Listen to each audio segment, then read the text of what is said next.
Assalamualaikum warahmatullahi wabarakatuh. Perkenalkan, nama saya Silvi Wangga, NIM 210533185 dari Program Studi Pendidikan Ekonomi. Di sini saya akan menjelaskan mengenai kritik terhadap sistem ekonomi sosialisme. Sosialisme muncul akibat kezaliman kapitalisme terhadap masyarakat. Prinsip-prinsip aliran-aliran sosialisme yang pertama, mewujudkan kesamaan equality secara real. Yang kedua, menghapuskan kepemilikan individu keseluruhan atau sebagian.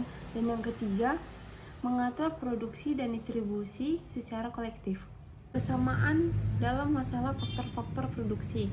Kesamaan hisabiah, pembagian berdasarkan manfaat yang sama.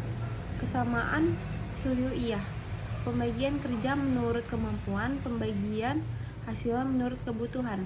Komunisme, kepemilikan individu harus dihapus. Sosialis kapitalis, kepemilikan individu pada barang-barang produktif saja yang dihapus. Sosialis pertanian, hanya kepemilikan terhadap tanah pertanian yang tidak boleh. Sosialis kapitalis, pengaturan produksi dan distribusi diserahkan kepada negara. Aliran Nagabia, pengaturan diserahkan kepada sekelompok pekerja yang terorganisir. 3. Paradigma didasarkan pada motif untuk melenyapkan dampak-dampak buruk akibat diterapkannya sistem ekonomi kapitalis. Yang pertama, dominasi pemilik modal atas buruh. Yang kedua, kesenjangan pendapatan. Yang ketiga, eksploitasi tenaga kerja dengan upah yang tidak sepadan dan adil. Karena untuk mencapai tujuan-tujuan sosialisme.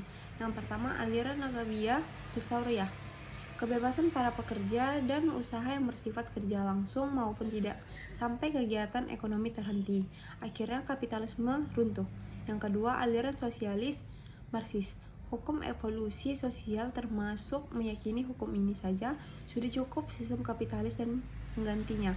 Yang ketiga, aliran sosialis negara, menerapkan pemikiran-pemikiran mereka melalui undang-undang sehingga kemaslahatan umum dan perbaikan kondisi pekerja terjaga. Dari sosialisme yang paling masyhur adalah Karl Marx. Sosialisme Karl Marx disebut sosialisme ilmiah. Tegaknya sistem baru akan sempurna jika diterapkan undang-undang perekonomian sesuai dengan hukum dialektika tanpa adanya intervensi dari pihak pembuat hukum. Sistem masyarakat pada masa kapanpun merupakan akibat kondisi ekonomi. Dikenal juga dengan nama teori ekonomi determinisme. Perubahan yang terjadi dalam sistem masyarakat disebabkan oleh perjuangan kelas dalam rangka memperbaiki kondisi ekonominya. Sejarah membuktikan perjuangan dimenangkan oleh kelas yang lebih dominan jumlahnya dan lebih buruk kondisinya atas kelas orang kaya yang jumlahnya lebih sedikit. Tenaga-tenaga yang dominan dalam kehidupan sosial dan perubahan sosial adalah kepentingan ekonomi. Evolusi sosial merupakan hasil kekuatan ekonomi. Inilah yang disebut dengan hukum. Semua aliran sosialisme termasuk komunisme berusaha mewujudkan kesamaan secara real. Kritik tersebut mengada-ngada karena kesamaan secara real tidak mungkin terjadi. Karakter fitrah manusia menyebabkan berbeda tingkat kekuatan tubuh dan akalnya, berbeda tingkat pemenuhan kebutuhannya.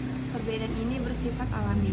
Walaupun diterapkan hukum tangan besi untuk memaksa terjadinya kesamaan, tetapi tidak mungkin sama dalam mempergunakan kekayaannya untuk berproduksi dan pemanfaatannya. Setiap usaha ini akan mengalami kegagalan, sebaliknya menciptakan ketidakadilan masyarakat. Kritik terhadap pemilikan pribadi dalam sosialisme bertentangan dengan fitrah manusia. Kepemilikan atau perolehan merupakan wujud naluri mempertahankan diri, sehingga tidak mungkin menghapus pemilikan individu. Setiap usaha ini akan menghancurkan manusia. Bagaimana dengan penghapusan secara parsial? Cara sosialis membatasi kepemilikan, pemberangusan, pembatasan kadar pemilikan dengan ukuran tertentu. Cara Islam membatasi kepemilikan dengan mekanisme tertentu. Pembatasan kadar pemilikan dengan cara mekanisme tertentu. Kritik pengaturan produksi dan distribusi secara kolektif dalam sosialisme tidak bisa dilakukan dengan menciptakan gejolak dan goncangan di tengah-tengah manusia. Cara seperti ini merupakan cara mewujudkan gejolak, bukan cara mengatur. Tidak bisa juga dengan menciptakan dendam dan permusuhan antar manusia. Bisa saja para pemilik modal sangat lihai memenuhi kebutuhan para pekerjanya sehingga mereka tidak merasakan kezaliman, sehingga tak terjadi dialektika perubahan yang mengatur produksi dan konsumsi. Mengatur produksi dan distribusi harus dilakukan dengan yang pertama, undang-undang dan pemecahan yang benar, kedua, asas yang benar, dan ketiga, sesuai dengan kondisi realitas. Kontradiksi kedua sistem ekonomi tersebut dengan Islam. Yang pertama, metode operasional. Islam dalam memecahkan masalah ekonomi juga metode yang sama digunakan dalam memecahkan seluruh masalah kehidupan manusia. Yang pertama, memahami fakta. Kedua, menggali nas-nas syara yang terkait. Istinbat hukum solusi. Metodologi kapitalisme adalah menggalinya dari realitas masalah sehingga pemecahan tergantung pada perkembangan realitas masalah. Metodologi sosialisme berdasarkan hipotesa yang bersifat teoritis yang diasumsikan terjadi pada realitas masalah. Islam menggali hukum-hukum syara atau hukum Allah sebagai pemecahan masalah ekonomi. Pertama, kapitalis hukum kufur, kedua, sosialisme atau komunisme hukum kufur. Sekian presentasi dari saya. Apabila ada kesalahan, mohon maaf. Wabillahi taufiq wal hidayah. Assalamualaikum.